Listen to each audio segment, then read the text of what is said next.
சங்கீதம் 14ஆம் அதிகாரம்.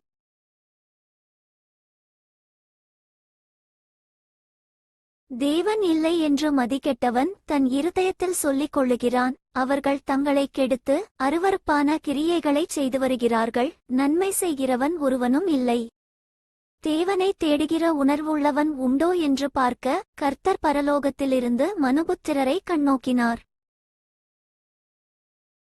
எல்லாரும் வழிவிலகி ஏகாமாய் கெட்டுப்போனார்கள். நன்மை செய்கிறவன் இல்லை, ஒருவனாகிலும் இல்லை.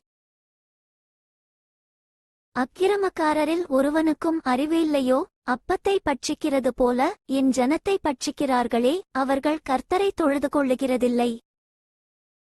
அங்கே அவர்கள் மிகவும் பயந்தார்கள். தேவன் நீதிமானுடைய சந்ததியோடே இருக்கிறாரே. சிறுமைப்பட்டவனுக்கு கர்த்தர் அடைக்கலமாயிருக்கிறார் என்று சொல்லி நீங்கள் அவனுடைய ஆலோசனையை அலட்சியம் பண்ணினீர்கள்.